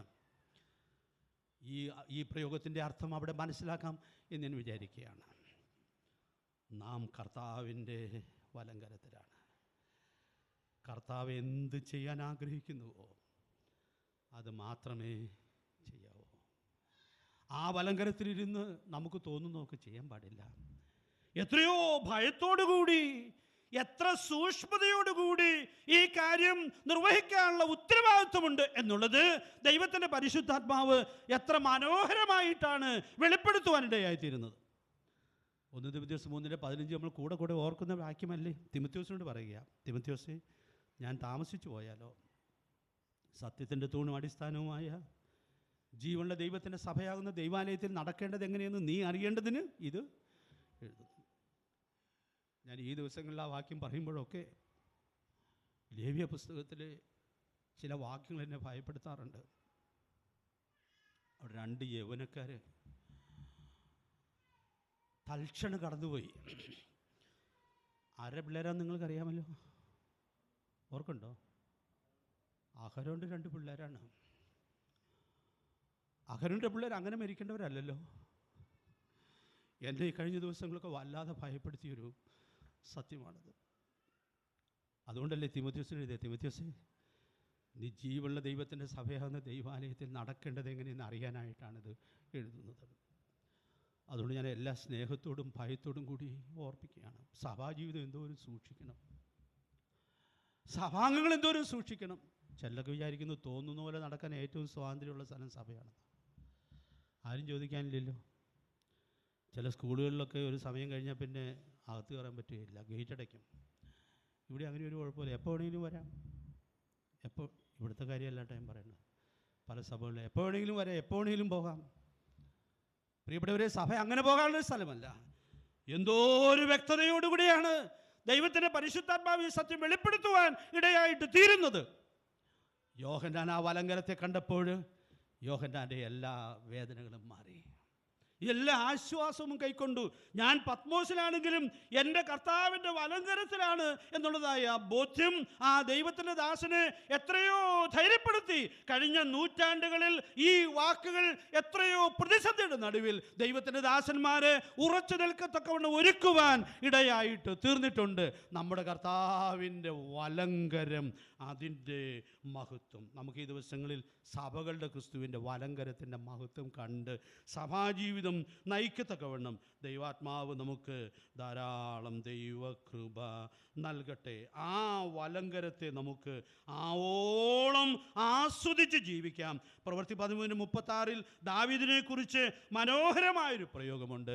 ദാവീദ് തൻ്റെ തലമുറയിൽ ദൈവത്തിൻ്റെ ആലോചനയ്ക്ക് ശുശ്രൂഷ ചെയ്തു. എന്നിട്ട് ഞാൻ ഇന്ന് രാവിലെ ആ വാക്യം വായിക്കുമ്പോൾ ആലോചനയ്ക്ക് ശുശ്രൂഷ ചെയ്ത് പിന്നെ ഒരു പ്രയോഗമുണ്ടല്ലോ,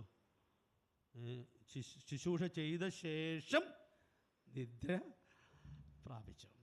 അപ്പോൾ ദാവീദിനെ കുറിച്ച് പറയുകയാണ്, തൻ്റെ തലമുറയിൽ ദൈവത്തിൻ്റെ ആലോചനയ്ക്ക് ശുശ്രൂഷ ചെയ്തു.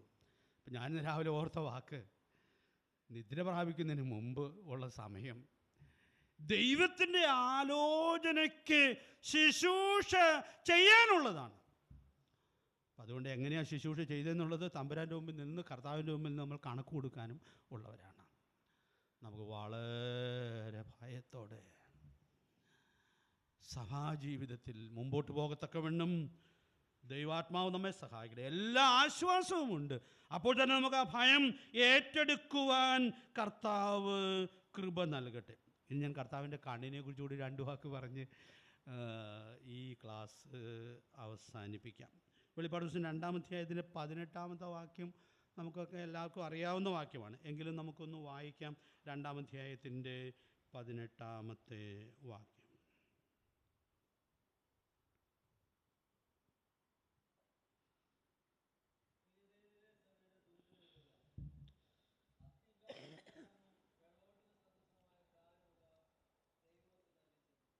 അപ്പോൾ അവിടെ നാം കാണുന്നതായ പ്രയോഗം വളരെ ലളിതമായ പ്രയോഗമാണ്. നമ്മുടെ കർത്താവിൻ്റെ കണ്ണിനെ കുറിച്ച് അവിടെ വായിക്കുകയാണ്. അതേ ഞാൻ പറയുന്നുള്ളൂ. ചേർത്ത് പിന്നെ കാലിനെ കുറിച്ച് അവിടെ പറഞ്ഞിട്ടുണ്ട്. അത് ഞാൻ പറഞ്ഞ അക്ഷരത്തിൽ തുടങ്ങുന്നൊരു വാക്കാണ്. പക്ഷേ അതിൻ്റെ വിശദാംശങ്ങളിലേക്ക് ഇപ്പോൾ പോകണ്ട എന്ന് വിചാരിക്കുകയാണ്. അപ്പോൾ അവിടെ സഭാകാന്തൻ്റെ കണ്ണുകളെക്കുറിച്ച് പറയുന്നത് അഗ്നിജ്വാലയ്ക്കൊത്ത കണ്ണാണ്. ഈ ദൂതുകളെല്ലാം ആവർത്തിക്കപ്പെടുന്നൊരു വാക്കുണ്ട്. അത് നമുക്കെല്ലാം അറിയാവുന്നൊരു വാക്കാണ്. ഓരോ സഭയ്ക്കും ദൂത് എഴുതുമ്പോൾ കർത്താവ് പറയുക, ഞാൻ അറിയുന്നു, ഞാൻ അറിയുന്നു. അതുകൊണ്ട് പ്രിയപ്പെട്ടവരെ, സഭാകാന്തൻ വലങ്കരത്തിൽ ഈ നക്ഷത്രവുമായിട്ട് പിടിച്ചുകൊണ്ട് സഭകളുടെ നടുവിൽ നടക്കുകയാണ്. സഭകളുടെ നടുവിൽ നടക്കുകയാണ്. ഓരോ സഭകളെയും കർത്താവിന് വളരെ കൃത്യമായിട്ട് അറിയാം. എന്തൊക്കെ കാര്യങ്ങളാണ് കർത്താവ് അറിയുന്നതെന്ന് പറയുന്നതെന്നുള്ളത് ഒരു പഠനമാണ്. ഈ പുസ്തകത്തിൽ ഞാനത് ചില കാര്യങ്ങളൊക്കെ വിശദീകരിച്ചിട്ടുണ്ട്. അപ്പോൾ അത് നിങ്ങൾക്ക് പ്രയോജനപ്പെടുത്താവുന്നതാണ്. കർത്താവ് എന്തൊക്കെ കാര്യങ്ങൾ അറിയുന്നു എന്നുള്ളതായ കാര്യം നമ്മൾ മനസ്സിലാക്കിയിരിക്കുന്നത് നല്ലതാണ്. നമുക്ക് ഒത്തിരി പ്രവർത്തനങ്ങളൊക്കെ ഉണ്ടെങ്കിൽ ചിലപ്പോൾ വലിയ സന്തോഷം തോന്നും. പക്ഷെ ഒരു സഭയോട് കർത്താവ് പറയുന്നത്, നിൻ്റെ പ്രവൃത്തി എൻ്റെ സന്നിധിയിൽ ഓർക്കല്ലേ പൂർണ്ണതയുള്ളതായി കണ്ടില്ല. പ്രവർത്തനങ്ങളുടെ ബാഹുല്യത്തിൽ വലിയ കഥയില്ല, പക്ഷേ ഉത്സാഹിച്ച് പ്രവർത്തിക്കാം. പക്ഷെ നമ്മുടെ പ്രവൃത്തി നമ്മുടെ കർത്താവിൻ്റെ സന്നിധിയിൽ കർത്താവിന് സ്വീകാര്യമായിരിക്കുന്നു എന്നുള്ളത് അതിസൂക്ഷ്മതയോടെ ഉറപ്പുവരുത്തുവാനുള്ള വലിയ ഉത്തരവാദിത്വമുണ്ട്. ഈ കണ്ണുകളുടെ പ്രത്യേകത അഗ്നിജ്വാലയ്ക്കൊത്ത കണ്ണാണ്. നമ്മുടെ കണ്ണുകളൊക്കെ എന്തോരം പരിമിതമാണ്. എൻ്റെ കണ്ണ് ഏറെ പരിമിതമാണ്. നിങ്ങളീ പുറകിലിരിക്കുന്ന ആളുകളിലൊക്കെ മുഖമൊന്നും അത്ര ക്ലിയറായിട്ടൊന്നും എനിക്ക് തിരിയുന്നില്ല. അതുകൊണ്ട് മുഖം നോക്കാതെയൊക്കെ പറയാനുള്ള സൗകര്യം ഉണ്ട് എന്ന് മാത്രമേ ഉള്ളൂ. പ്രിയപ്പെട്ടവരെ, നമ്മളുടെ കണ്ണുകളും കാഴ്ചകളൊക്കെ വളരെ പരിമിതമാണ്, വളരെ പരിമിതമാണ്. പക്ഷെ നമ്മുടെ കർത്താവിൻ്റെ കണ്ണുകൾ അഗ്നിജ്വാലയ്ക്ക് ഒത്തതാണ്. അതിൻ്റെ ഒരു പ്രായോഗിക വശം 23-ാമത്തെ വാക്യത്തിൽ പറയുന്നുണ്ട്. അത് വിജയകരമായ സഭാജീവിതത്തിൻ്റെ താക്കോലാണെന്നാണ് ഞാൻ പറയുന്നത്. ഞാൻ ഉൾപ്പുകളെയും ഹൃദയങ്ങളെയും ആരാഞ്ഞറിയുന്നവനാണ്. പ്രിയപ്പെട്ടവരെ, ഇത് സഭാകാന്തന് മാത്രമേ സാധിക്കുകയുള്ളൂ. ഈ ഒരു കാര്യം മനസ്സിലായാൽ മതി, ഒരാൾ നന്നായിട്ട് സഭാജീവിതം നയിക്കും. കാരണം നമ്മുടെ കർത്താവ് ഉൾപ്പുകളെയും ഹൃദയങ്ങളെയും ആരാഞ്ഞറിയുന്നവനാണ്. 26-ാം സങ്കീർത്തനത്തിൻ്റെ 2-ാം വാക്യത്തിൽ ദാവീദ് ദൈവസന്നിധിയിൽ നിന്നുകൊണ്ട് പറയുന്ന, ദൈവമേ എന്നെ പരിശോധിക്കണമേ എന്നൊക്കെയുള്ളതായൊരു പ്രാർത്ഥന നമ്മൾ വായിക്കുന്നുണ്ട്. അത് ഇംഗ്ലീഷിലെ ഒരു വേർഷനിൽ വായിക്കുന്നത്, lord cross examine me, test my motives and affections to എന്നാണ് വായിക്കുന്നത്. എന്ന് പറഞ്ഞാൽ, ദൈവമേ നീ എന്നെ കുറ്റവിചാരണ ചെയ്യണം, എൻ്റെ ലക്ഷ്യങ്ങളും പ്രതിപത്തികളും അങ്ങ് പരിശോധിക്കണം എന്ന് ദാവീദ് ദൈവസന്നിധിയിൽ നിന്ന് പറയുകയാണ്. ഞാനിപ്പോൾ എടുത്തു പറയാനായിട്ട് ആഗ്രഹിക്കുന്ന കാര്യം, ഈ കണ്ണുകൾക്ക് നമ്മുടെ ഉള്ളിലുള്ള ലക്ഷ്യങ്ങളറിയാം. നമ്മളൊരു കാര്യം ചെയ്യുമ്പോൾ കർത്താവിൻ്റെ മഹത്വത്തിനായിട്ടാണോ ലക്ഷ്യമാക്കുകയാണോ ചെയ്യുന്നത്, സ്വയമഹത്വമാണോ തേടുന്നത്, ഇതൊക്കെ നമ്മുടെ കർത്താവിന് വളരെ കൃത്യമായിട്ടും അറിയാം. എനിക്ക് എന്തിനോടാണ് പ്രതിപത്തി? ലോകത്തോടാണോ പ്രതിപത്തി? പണത്തോടാണോ പ്രതിപത്തി? സ്ഥാനമാനങ്ങളോടാണോ പ്രതിപത്തി? ഇതെല്ലാം എൻ്റെ കർത്താവിന് വളരെ കൃത്യമായിട്ട് അറിയാം. ഈ കണ്ണുകളുടെ മുമ്പിലാണ് ഞാനും നിങ്ങളും സഭാജീവിതം നയിക്കുവാൻ ഇടയായിട്ട് തീരുന്നത്. ഞാനൊരു സഭായോഗത്തിന് പോകാതിരുന്നാൽ അതിൻ്റെ കാരണം സഭാമൂപ്പന്മാരോട് പറഞ്ഞാൽ പോരാ, സഭാമൂപ്പന്മാരുടെ എന്തെല്ലാം കാരണങ്ങൾ പറയാം. സഭാകാന്തനോട് അങ്ങനെയൊന്നും പറയാൻ പറ്റുകയില്ല. സഭാകാന്തൻ അഗ്നിജ്വാലയ്ക്കൊത്ത കണ്ണുള്ളവനാണ്. അതുകൊണ്ട് പ്രിയപ്പെട്ടവരെ, നമുക്ക് നമ്മുടെ ജീവിതത്തെ വളരെ സൂക്ഷ്മതയോടുകൂടി വിലയിരുത്തത്തക്കവണ്ണം ദൈവാത്മാവ് ധാരാളം ദൈവകൃപ നൽകട്ടെ. നമ്മുടെ കർത്താവിൻ്റെ സഭാകാന്തൻ്റെ മഹത്വം വളരെ കൃത്യമായി തിരിച്ചറിഞ്ഞ് ഓരോ ദിവസവും സഭാജീവിതം നയിക്കുന്നു എന്നുള്ളത് സൂക്ഷ്മതയോടെ ഉറപ്പുവരുത്തുവാനായിട്ട് സാധിക്കേണ്ടിയിരിക്കുന്നു. ദൈവാത്മാവ് നമുക്ക് ധാരാളം ദൈവകൃപ നൽകട്ടെ. അപ്പോൾ നമ്മുടെ കർത്താവ് എല്ലാം അറിയുന്നവനാണ്. സ്മൃത സഭയോടൊക്കെ പറയുന്നുണ്ട്, നിൻ്റെ കഷ്ടതയും ദാരിദ്ര്യവും സാത്താൻ്റെ പള്ളിക്കാരായവരുടെ ദൂഷണവും എല്ലാം ഞാൻ അറിയുന്നുണ്ട്. നമുക്ക് കഷ്ടതയിലൂടെ കടന്നു പോകുമ്പോൾ, ബുദ്ധിമുട്ടിലൂടെ കടന്നു പോകുമ്പോൾ ചിലപ്പോൾ നമ്മൾ വിലപിക്കും, എൻ്റെ ഈ കഷ്ടതയൊക്കെ ആരറിയാനാണ്? എൻ്റെ വീട്ടിലുള്ളവർ പോലും അറിയുന്നില്ലല്ലോ, കൂട്ടുവിശ്വാസികൾ അറിയുന്നില്ലല്ലോ എന്നൊക്കെ ചിലപ്പോൾ നമുക്ക് തോന്നിപ്പോകും. അവർക്കൊന്നും എല്ലാം അറിയാനോ അറിഞ്ഞ് കരുതാനോ കഴിഞ്ഞു എന്ന് വരികയില്ല. പക്ഷേ പ്രിയപ്പെട്ടവരെ, നമ്മുടെ കർത്താവ് നമ്മുടെ എല്ലാ പ്രയാസങ്ങളും എല്ലാ സഹനങ്ങളും ഏറ്റവും കൃത്യമായിട്ട് തിരിച്ചറിയുന്നവനാണ്. അതെന്തൊരു ആശ്വാസമാണ്. അതുകൊണ്ട് യോഹന്നാന്റെ അപ്പോസ്തലൻ്റെ വിഷമം മാറി. കാരണം അദ്ദേഹത്തെ കൊണ്ട് എഴുതിപ്പിക്കുകയാണ്, നിൻ്റെ കഷ്ടതയും ദാരിദ്ര്യവും ഒക്കെ ഞാൻ അറിയുന്നു. സാത്താൻ്റെ പള്ളിക്കാരായവരുടെ ദൂഷണം അറിയുന്നു, ചക്രവർത്തി എന്നുള്ള ഉപദ്രവം അറിയുന്നു. പ്രിയപ്പെട്ടവരെ, നമ്മുടെ കർത്താവ് നാം കടന്നു പോകുന്ന എല്ലാ പ്രയാസങ്ങളും ഏറ്റവും കൃത്യമായിട്ട് അറിയുന്നവനാണ്. അറിയുന്നവൻ മാത്രമാണോ? നമ്മെ അറിഞ്ഞ് വേണ്ട സഹായം തക്ക സമയത്ത് നൽകുവാൻ നമ്മുടെ കർത്താവ് മതിയായവനാണ്. അവനെ പോലെ വേറെ ആരുമില്ല. അവൻ മതി നമുക്ക്, നീ മാത്രം മതി. അതുകൊണ്ട് പ്രിയപ്പെട്ടവരെ, നമുക്ക് സഭാജീവിതത്തിൽ എന്തെല്ലാം പ്രതികൂലങ്ങളോ പ്രയാസങ്ങളിലൂടെയൊക്കെ കടന്നു പോകുമ്പോഴും പ്രിയപ്പെട്ടവരെ, നമ്മുടെ കർത്താവിൻ്റെ നിയന്ത്രണത്തിനപ്പുറത്തേക്ക് ഒരു കാര്യവും പോകുന്നില്ലെന്നുള്ളതായ ആ വലിയ തിരിച്ചറിവോടുകൂടി ധൈര്യത്തോടുകൂടി ജീവിക്കത്തക്കവണ്ണം ദൈവാത്മാവ് നമുക്ക് ധാരാളം ദൈവകൃപ നൽകട്ടെ.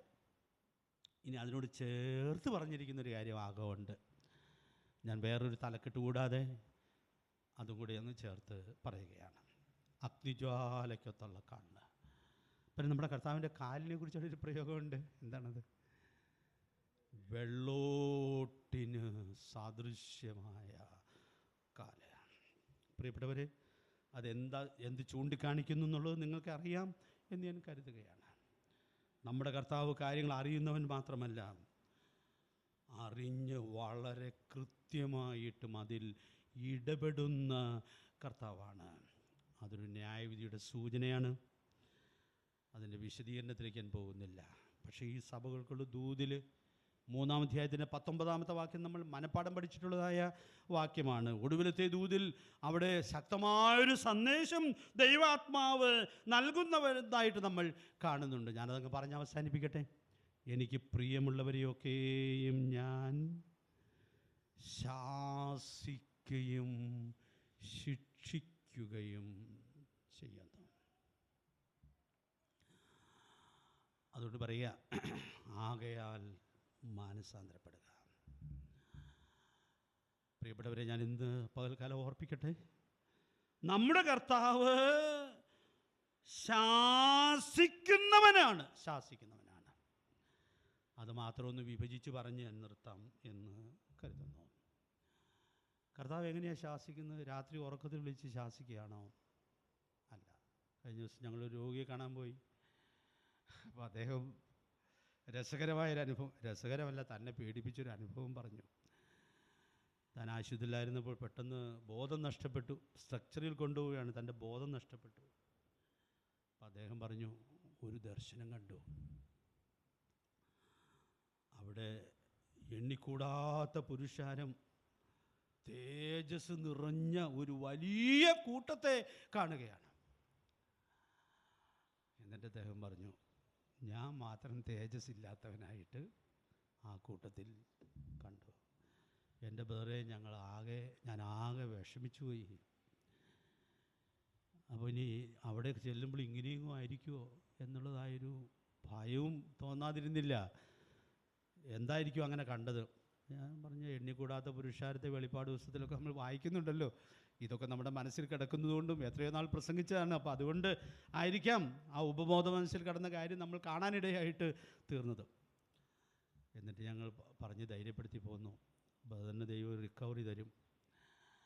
അപ്പോൾ എല്ലാ കാര്യങ്ങളും ഒക്കെ തിരുത്തി ഈ തേജസ്സിന്മേൽ തേജസ് പ്രാപിച്ച അതേ പ്രതിമയായി രൂപാന്തരപ്പെടാൻ ഒരു വകുപ്പ് നമുക്കുണ്ടല്ലോ. അങ്ങനെ ശിഷ്ടായുസ് നമുക്ക് ചെലവിടാം. പ്രിയപ്പെട്ടവരെ, ഇന്ന് പകൽക്കാലം ഞാൻ ഓർപ്പിക്കാനായിട്ട് ആഗ്രഹിക്കുന്നത്, നമ്മുടെ കർത്താവിൻ്റെ ശാസന. ഇങ്ങനെ ദർശനം കാണാൻ ആരും കാത്തിരിക്കണ്ട കേട്ടോ. ശാസനയുടെ കർത്താവിൻ്റെ വഴി വചനമാണ്. അതിൻ്റെ തെളിവാക്കി നിങ്ങൾക്ക് പറയാമോ? ശാസനയുടെ വഴി വചനമാണ്. 2 തിമോഥെയോസ് 3:16 വാക്യത്തിൽ എല്ലാ തിരുവെഴുത്തും ദൈവശ്വാസിയുമാകിയാൽ ദൈവത്തിൻ്റെ മനുഷ്യൻ സകല സൽപ്രവൃത്തിക്കും വക പ്രാപിച്ച് തികഞ്ഞവൻ ആകേണ്ടതിനെന്ന് പറഞ്ഞ് 4 കാര്യങ്ങൾ പറയില്ല. ഒന്ന് ശാസനയാണ്. വചനം നമ്മെ ശാസിക്കും, നമ്മുടെ കുറവുകളെ ചൂണ്ടിക്കാണിക്കും. പ്രിയപ്പെട്ടവരെ, അപ്പോൾ അവിടെ കർത്താവ് പറയുക, എനിക്ക് പ്രിയമുള്ളവരെയൊക്കെ ഞാൻ ശാസിക്കും. ദൈവത്തിൻ്റെ വചനം കേൾക്കുമ്പോൾ നമ്മുടെ ചില കുറവുകൾ ചൂണ്ടിക്കാണിക്കപ്പെടും. സ്തോത്രം പറഞ്ഞ് സ്വീകരിക്കണം. ശാസനയെ സ്വീകരിക്കണം, തിരുത്തണം. വചനം നമ്മെ നന്നാക്കാൻ മതിയായതാണ്. നന്നാക്കുക എന്ന് പറഞ്ഞാൽ നമ്മെ യേശുക്രിസ്തുവിനോട് അനുരൂപരാക്കുവാൻ ഈ വചനം മതിയായതാണ്. അത് ആ വാക്യത്തിൽ തന്നെ പറയുന്നുണ്ട്, എല്ലാ തിരുവെഴുത്തും ദൈവവിശ്വാസിയുമാകിയാൽ ദൈവത്തിൻ്റെ മനുഷ്യൻ സകല സൽപ്രവൃത്തിക്കും വക പ്രാപിച്ച് തികഞ്ഞവൻ ആക്കേണ്ടതിനാണ്. അതുകൊണ്ട് പ്രിയപ്പെട്ടവരെ, കർത്താവിൻ്റെ സഭയുടെ അംഗങ്ങളായ മണവാട്ടി സഭ അത് തികഞ്ഞ സാക്ഷ്യത്തിലാണ് നിൽക്കുവാൻ ആവശ്യമുള്ളത്. എഫേസ്യർ 5:27 അങ്ങനെയല്ലേ നമ്മൾ വായിക്കുന്നത്? കറ ചുളുക്കമൊന്നുമില്ലാതെ സഭയെ ശുദ്ധയും നിഷ്കളങ്കയുമായി തനിക്ക് തന്നെ തേജസ്സോടെ മുൻനിർത്തേണ്ടതിനല്ലേ തന്നെത്താൻ അവൾക്ക് വേണ്ടി ഏൽപ്പിച്ചു കൊടുക്കുവാൻ ഇടയായിട്ട് തീർന്നത്. ശാസിക്കും നമ്മുടെ കർത്താവ്. ശാസനയെ കൂട്ടാക്കാതിരുന്നാൽ പിന്നെ പോട്ടെ എന്ന് വിചാരിക്കില്ല. നമ്മൾ ചിലപ്പോൾ അങ്ങനെ വിചാരിക്കും, പിള്ളേരെയൊക്കെ ശാസിക്കും. ഏരിയ ചിലപ്പോൾ ശാസിച്ച് തുടങ്ങിക്കാണും, പക്ഷെ പിള്ളേരൊന്നും വായിക്കുന്നില്ല. പിന്നെ ആ പരിപാടി വേണ്ടാന്ന് വെച്ചതായിരിക്കും എന്ന് ഞാൻ വിചാരിക്കുകയാണ്. അതുകൊണ്ട് പക്ഷേ പിന്നീട് ദൈവാത്മാവ് ചൂണ്ടിക്കാണിക്കുന്നത്, നീ നിൻ്റെ മക്കളെ ശാസിച്ച് അമർത്താകുകയാണ്. അതുകൊണ്ട് പിള്ളേരെ ശാസിക്കേണ്ട സമയത്ത് ശാസിച്ചോളണം, ശാസിച്ച് അമർത്തേണ്ട സമയത്ത് അമർത്തണം. ഇതൊന്നും കൊച്ചു പിള്ളേരെ ചെയ്യേണ്ട കാര്യമല്ല, പ്രായമുള്ളവരെയും ചെയ്യണം. പ്രിയപ്പെട്ടവരെ, ഇത് ദൈവം തന്നിട്ടുള്ളൊരു വലിയ ഉത്തരവാദിത്വമാണ്. സാന്ദർഭികമായിട്ട് ഞാൻ പറഞ്ഞു എന്ന് മാത്രമേ ഉള്ളൂ. പ്രിയപ്പെട്ടവരെ, വചനം നമ്മെ ശാസിക്കുന്നതാണ്. നമുക്ക് ശാസിക്കാൻ ഉത്തരവാദിത്വം തന്നിരിക്കുന്നത് അത് അതുപോലെ നിർവഹിക്കുവാനായിട്ട് ശ്രമിക്കാം. പിന്നെ കർത്താവ് നമ്മെ സ്നേഹിക്കുന്നവനാകൊണ്ട് ശാസനയിൽ അമർന്നില്ലെങ്കിൽ ശിക്ഷയുടെ വടിയെടുക്കും. വടിയെടുക്കാൻ സമയം കൊടുക്കരുത്. അങ്ങനെ എടുത്തിട്ടുള്ള എത്രയോ ആളുകളുണ്ട്.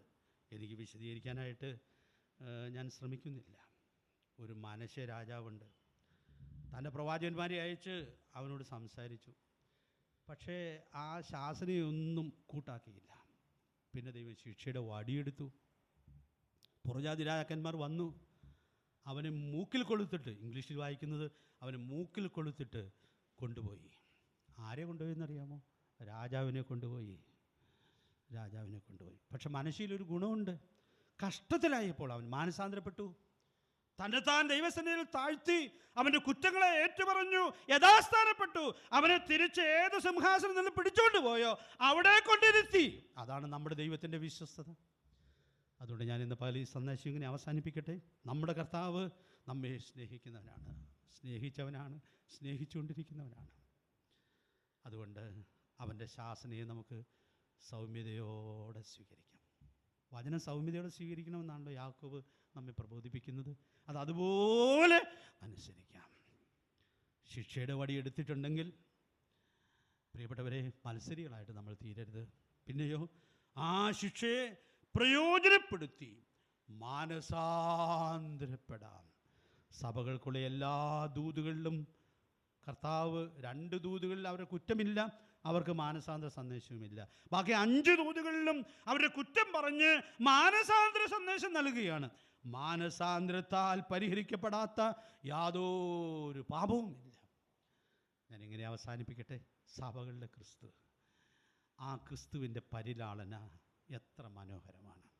അതുകൊണ്ട് നമുക്ക് ആ പരിലാളനെ അനുഭവിച്ച് നമ്മുടെ കർത്താവിൻ്റെ പ്രമാണങ്ങളെ ഉൾക്കൊണ്ടുകൊണ്ട് ആ ശാസനയെ സ്വീകരിച്ച് നമ്മുടെ കർത്താവിനോട് അനുരൂപരായിട്ട് ജീവിക്കുവാൻ സഭകളുടെ ക്രിസ്തുവിൻ്റെ ആഗ്രഹം.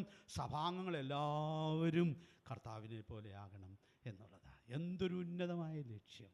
ആ ലക്ഷ്യത്തെ മുൻകണ്ട് ജീവിക്കത്തക്കവണ്ണം ദൈവത്തിൻ്റെ പരിശുദ്ധാത്മാവ് നമുക്ക് ധാരാളം ദൈവകൃപ നൽകട്ടെ. ഈ ചിന്തകൾ അതിന് സഹായകരമാകട്ടെ. ഈ പുസ്തകത്തിൻ്റെ വായന ഇതിൻ്റെ വിശദാംശങ്ങൾ ഉൾക്കൊണ്ട് പ്രയോജനപ്പെടുത്തുവാൻ സ്വർഗത്തിലെ ദൈവം നമുക്ക് മുഖാന്തരമാക്കട്ടെ എന്നുള്ള പ്രാർത്ഥനയോടെ ഞാൻ നിർത്തട്ടെ. കർത്താവിൻ്റെ വിലയേറിയ നാമം ഇന്നും എന്നേക്കും